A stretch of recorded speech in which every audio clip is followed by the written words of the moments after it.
A little bit. I'm going to skip through. This is the information on your CMEs and how to receive that. You'll all be receiving these slides so you can look closer. I have nothing to disclose, no financial relationship related to this discussion. Today we're going to talk about the stages of change model, and I'm just going to very briefly introduce what's called the spirit of MI. So not necessarily the technique component of motivational interviewing, but the underlying foundation. And so some of the things that I'm going to introduce regarding the spirit are things that, whether you've been trained in MI or not, you can absolutely integrate, and you can integrate it really across most of your therapeutic interactions with folks. So I think that it's nice to understand both of these and how you can begin to include them with what you're doing now, as well as thinking forward if you'd like additional training in these areas. So I'm going to talk specifically about the core concepts of what's called the trans-theoretical model of change, or the stages of change, and sort of those specific components so that you can begin to think how you would use them in terms of assessment and treatment. And then we're going to talk a little bit about how motivational interviewing applies to present-day case conceptualization and treatment planning, specifically the guiding principle, or what's called the spirit of MI. So some of those basic concepts, and not necessarily go through the technique components of MI. So let's start with the stages of change. Why is it important that you know about this? Why, as people working with individuals with opiate use disorder, is it important to understand this particular model?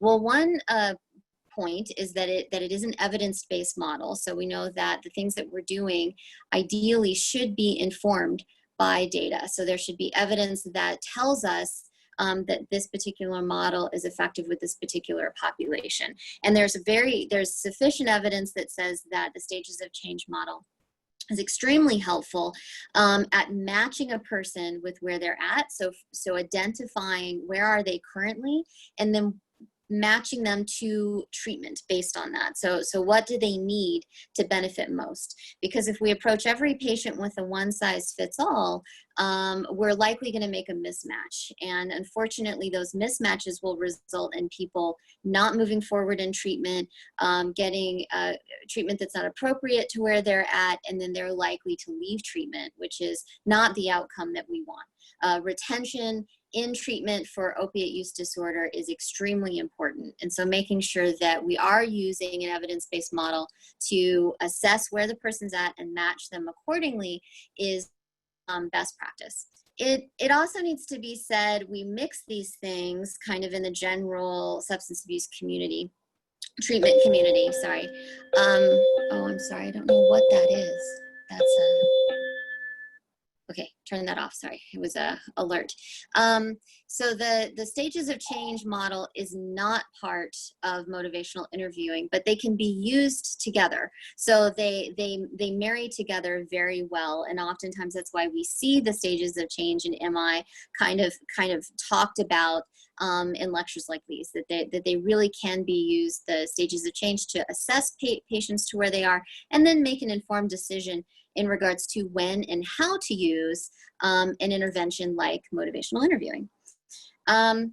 So this is a look at the model itself, and you can see that it's laid out like a spiral, and it's really not a linear model, so it's not stepwise. And sometimes patients will skip a step or two. They don't necessarily go right from the first step, which is pre-contemplative, into contemplation, preparation. Sometimes they kind of can move around a bit. So that's why it's important to think of it really as an upward spiral, and that ACE, I don't know how to like turn something off on my phone. That's my instant message program through. Patients will be labeled as sort of pre-contemplative, which really means that they're not in a place where they're really ready to talk about change. So we're not going to use a lot of our standard interventions for folks that are here, and versus when they're really in preparation or contemplation, that's when motivational interviewing and some other techniques can be extremely helpful. Once they move to action and maintenance, then we're looking at a different set of interventions. MI isn't necessarily going to be what we want to use. And then once they move into relapse, which you can see is included in this model, then we're also going to be looking at a different set. So each one of these bubbles is going to have a different intervention associated with it. So that's what's really important, to be able to assess patients correctly, to know where they fit, and then assign your intervention depending on where they show up. Now, folks will move through this, and sometimes after a relapse, they don't always go back to pre-contemplation. Like I said, they can skip. So if a relapse is handled, a relapse or slip is handled effectively by the individual and with their treating providers, then they can sometimes skip some of these and move right back into preparation. So it's not necessarily telling you that they've lost motivation. It's just that relapse is a flip back into an old pattern. So something was triggered and they went back to an old habitual way of doing things, and they can absolutely learn from that and move right back into preparation or action without necessarily having to lose motivation. And that's ideally what we want, and one of the benefits of using a model like this. So what are we looking for? Let's go through them specifically so you have a clearer idea. Well, the stages of pre-contemplation, this is where someone's really not considering any change in the foreseeable future. It doesn't necessarily mean that they aren't aware that there are problems, although sometimes we say that they're not going to acknowledge that there's a problem. But they're just not in a place, for various psychological reasons or psychosocial reasons, that they can begin to move forward with changing their behavior. Contemplation is where they're recognizing, okay, I do see a problem and I do want to do something about it. I just don't necessarily have the skill set or really know clearly what that plan looks like, but I'm considering it. So I'm coming in, I'm asking for help. I just don't really know exactly what I'm looking for. Preparation is where they've committed to the change and they're just planning on implementing it, and so they're going through the logistics. So motivational interviewing is very helpful in the contemplation stage to get them to preparation, and then once they're in preparation, then it's very solution focused. Then we can kind of stop working on the motivation because they already have it. Really, our goal here is to just support them in removing barriers and helping them implement whatever their plan is.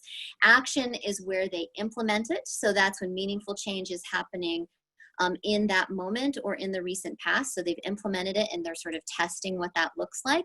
And then maintenance is where you're just talking about how do they continue doing what they're doing. So after the habit is shifted, how are you looking at things like relapse prevention strategies that are a set of behavioral skills to help people sort of stay where they've gotten to and not lose traction with those changes.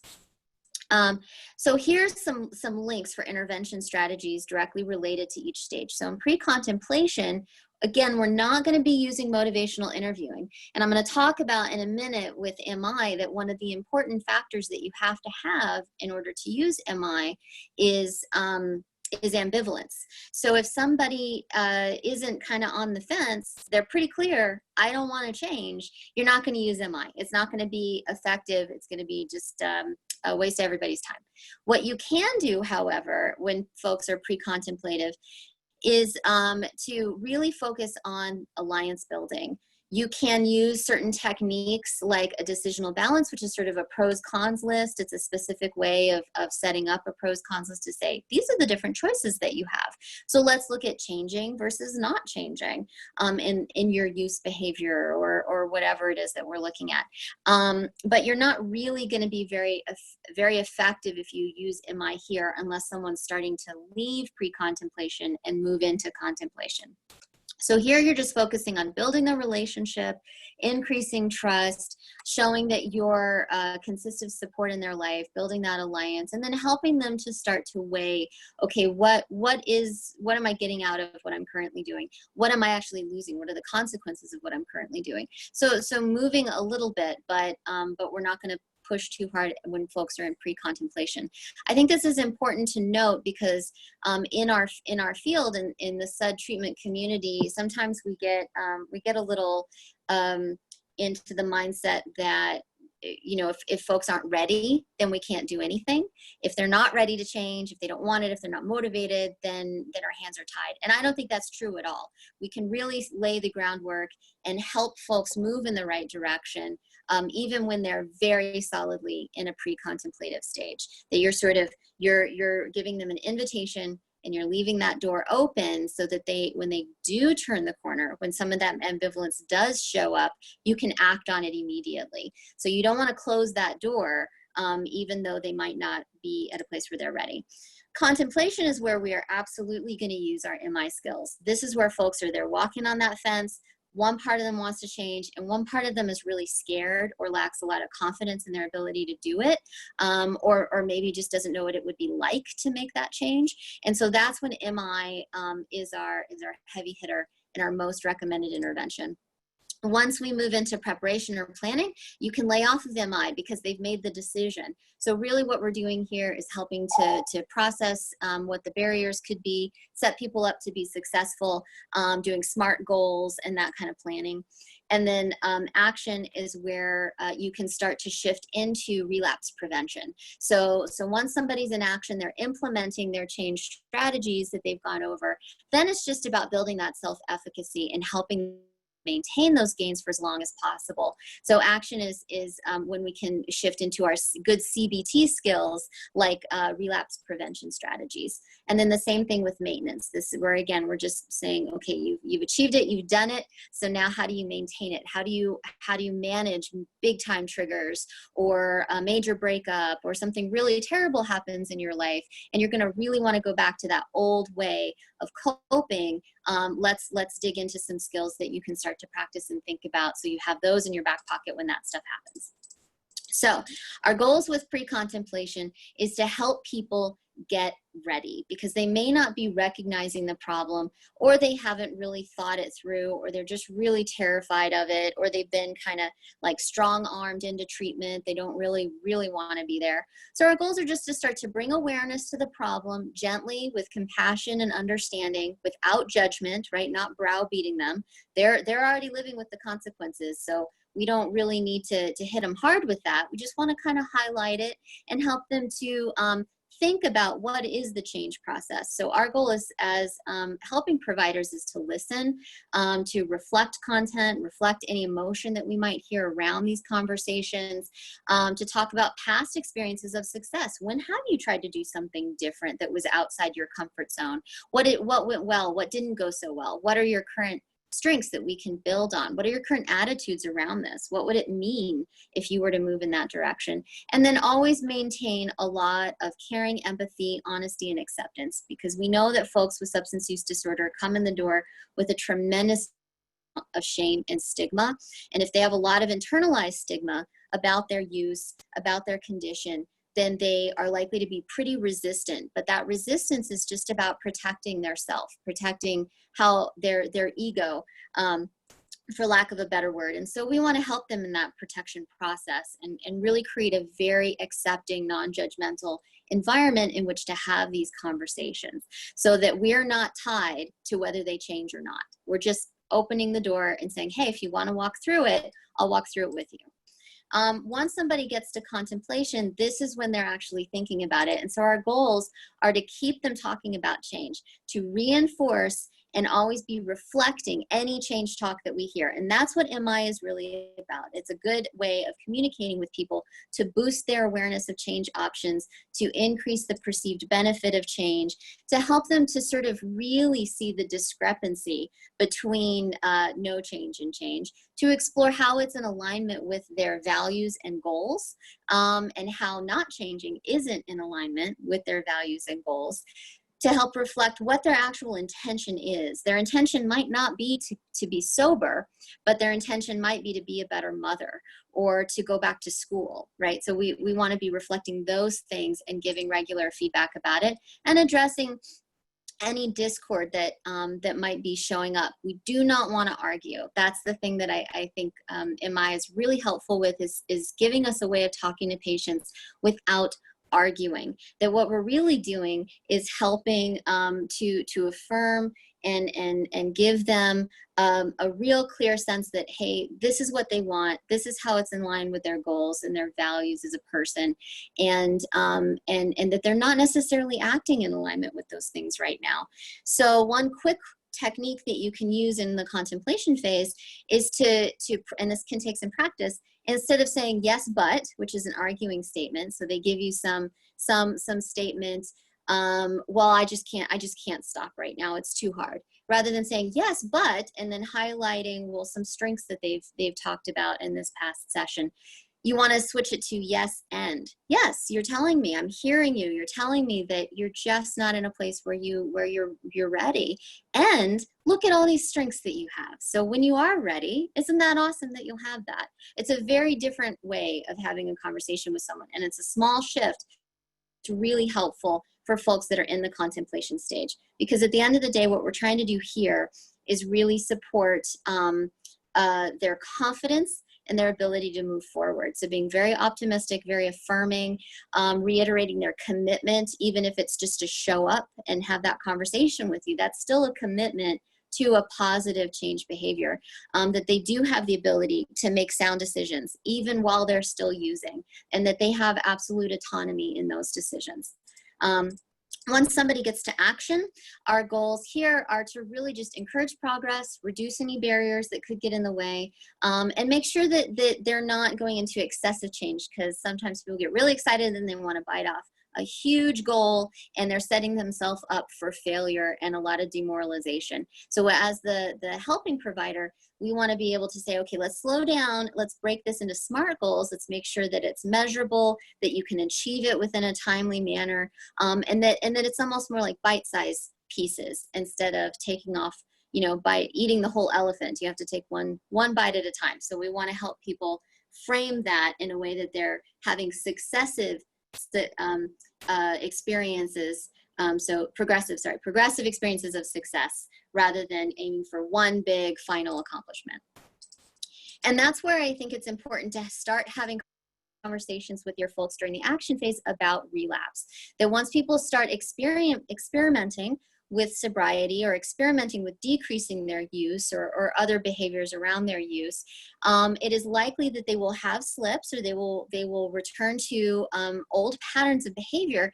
And we want to make sure that we've already laid the foundation and groundwork that this is not failure, that relapse does not mean that they have failed to achieve their goals. It's just a return to old behaviors, and so they can learn from it. So framing it really as, this is a chronic condition, it requires maintenance over a very long period of time, and that we want them to be thinking about, instead of being discouraged that it happened, how can they learn from it? What is it about this experience of this slip, or this return to an old pattern, that that could be a teachable moment, right? So what is it teaching them? What is it teaching the two of you together as a working collaborative partnership?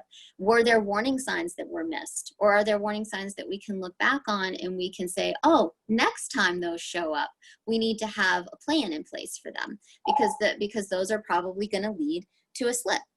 So really, it's all about being very practical and setting people up to be successful. Okay, so now I'm going to switch into the spirit of MI. We talked a little bit about that already, but just to introduce sort of these core concepts of what MI is for any of you who may not have already had some training on it. I like to show this graph because I think it shows us that it doesn't matter necessarily how much money we throw at a problem. This is looking at average life expectancy across countries globally, and then the amount of money that is spent.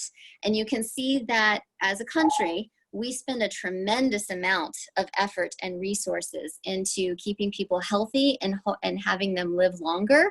It does not result in a longer life expectancy. So it's not the amount of resource that we put into it that necessarily equates in people making healthier choices.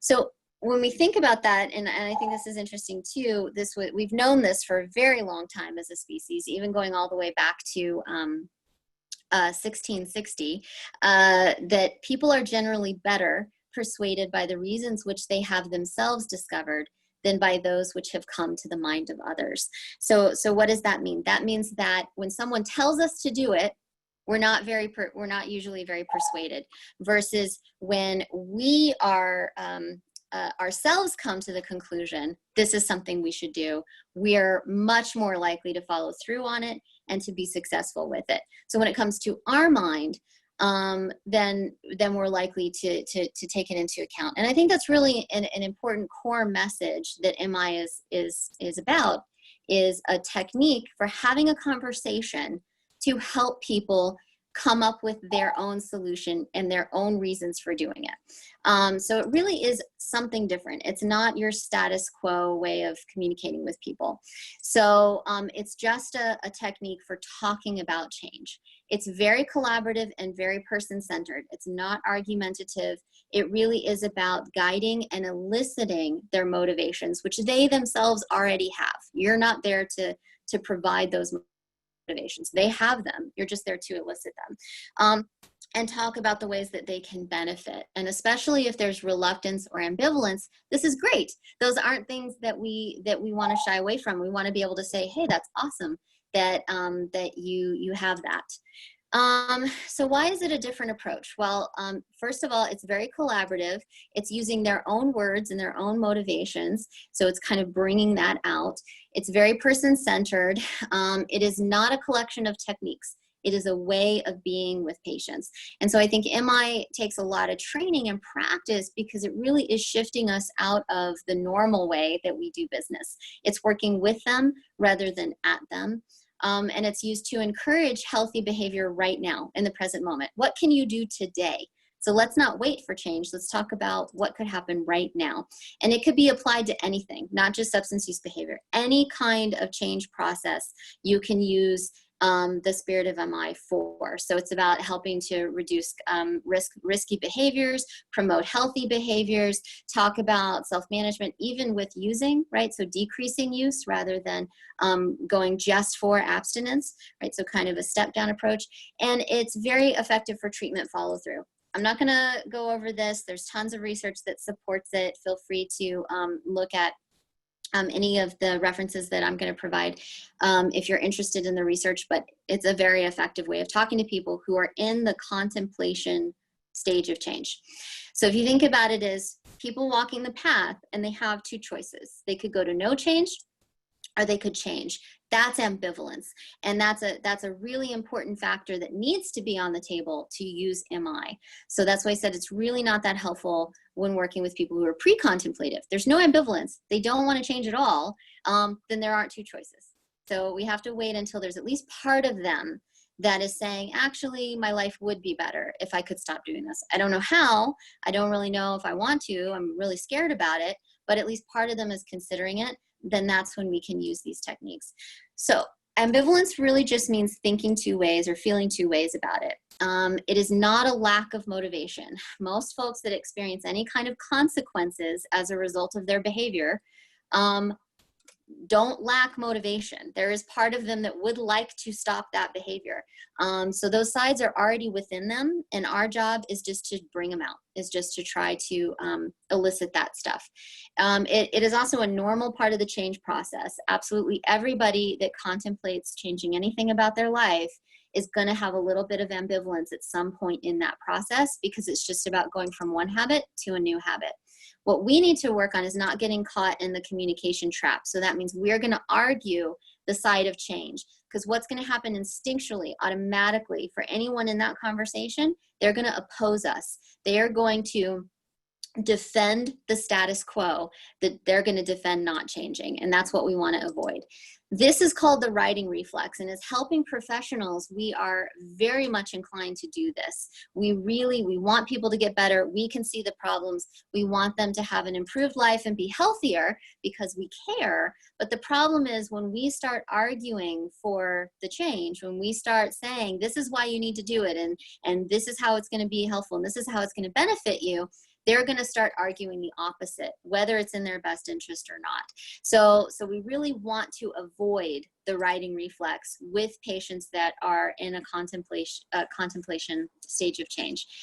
Why does this happen? Well, we tend to believe we fall into a unhelpful perspective that they don't see the problem, they don't know how to change, they don't even know why they should do it, or they just flat don't care. And oftentimes with substance abusing patients, a lot of their behaviors and interactions with us, because of that stigma, because of how they've been treated by the greater world or other healthcare providers, they're pretty defensive.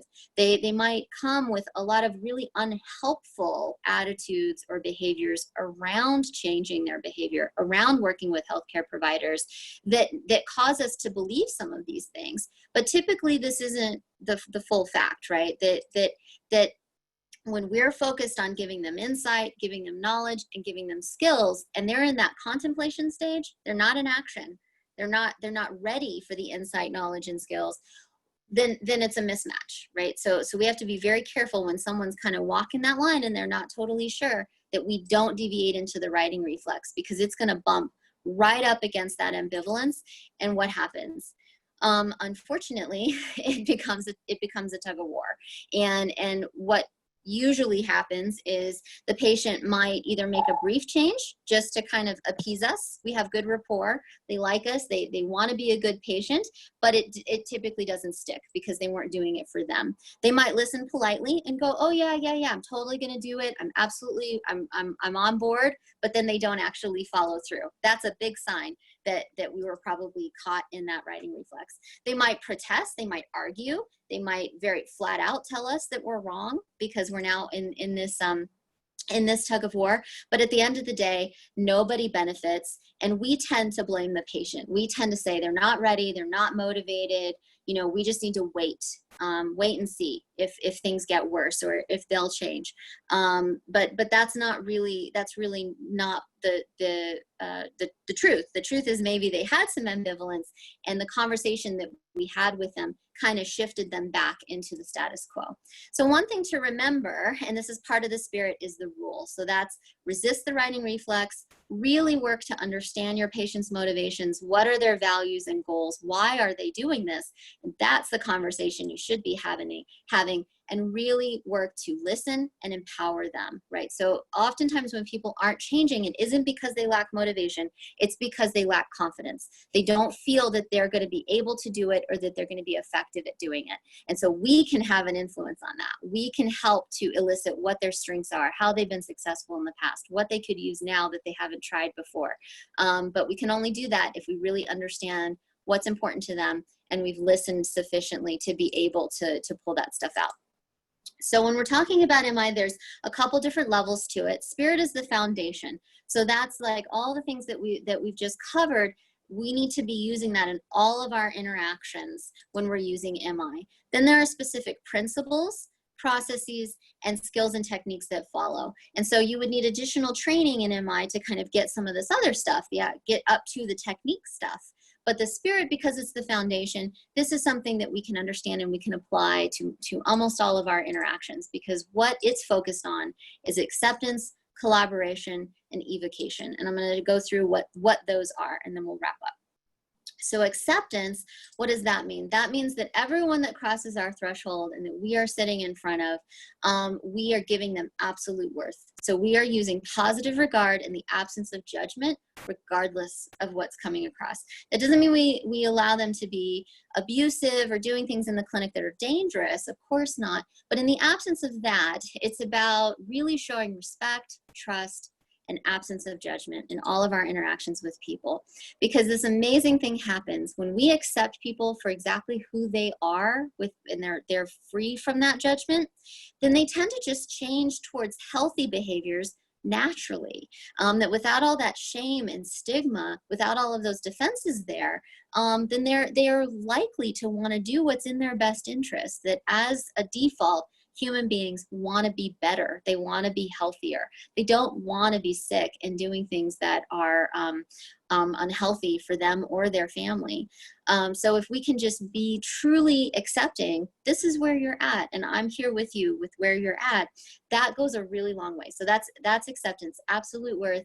Using accurate empathy. So using our good listening skills to reflect back the meaning and values that they're sharing with us. So making sure that we're asking those questions and that we're reflecting back to them accurately, and that we're supporting their autonomy. So we're acknowledging that even if they're using at very high levels, regardless of what's going on, they are allowed to make those choices, that their attitudes and their behaviors in life have just as much value as mine, just as much value as anybody else's, that we can support that rather than pushing against it. And then we're also actively affirming them, and we're using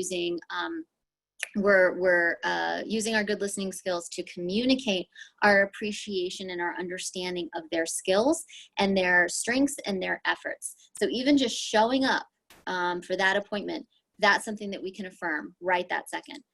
So with acceptance, it's shifting from an authority perspective, which is where we tell them what to do or how they should do it.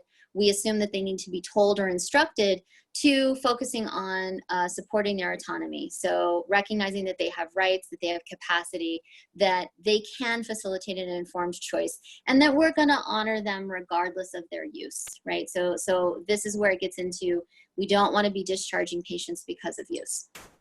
Collaboration is the next one, and this is where we're really seeing them as an expert in their life. So rather than we're the expert and they're coming to us, we're collaborating with them as two experts together. So it's more of a dance than an argument or than a wrestling situation. We're more exploring rather than persuading, and we're doing everything for and with them. So they're the undisputed expert on themselves. And they have what they need, other than maybe a few skills here or there, and we're just there to help them really see that clearly and build that confidence. So with collaboration, rather than requiring them really to sort of impose our version of reality or what we want them to do and accept that, we're recognizing and honoring that they have their own expertise and their own perspective, and we're going to partner with that. And then evocation, that's where we recognize that they have what they need. We just need to help them bring it forth. So we're not putting anything that doesn't already exist there. We're just highlighting or bringing to the surface their own motivations and resources. They're already ready, and we just need to help them really clearly see their why, so that they can capitalize on that. So rather than saying they need education, we need to address those deficits by providing education. With evocation, what we're doing is say we're enhancing that intrinsic motivation. We're eliciting their own goals and values and helping them to say, when they come and with a behavior that's contrary to that, say, let's just explore how this is in alignment with what's important to you and how it's not. Because most likely both sides can be reflected and discussed. And then they get to say, you know what? That actually isn't in alignment with what I want for myself or my children or what I want to be doing. And then you can move it into the conversation of, okay, well, how would you like to do it differently then? What would you like to do starting today that would be in more alignment with your values? So going from our traditional way of working with patients, which is kind of a wrestling, we're the expert, we're going to get them to do what we want, to a dance. So where we're moving with them collaboratively, and that we're respecting their movements and their decisions in that dance. So that's really the spirit, the underlying spirit of MI. So I've given you a bunch of references that you're welcome to check out, and feel free to reach out to me if you have other questions. I would very much encourage you, if this spoke to you, to please consider additional training in motivational interviewing.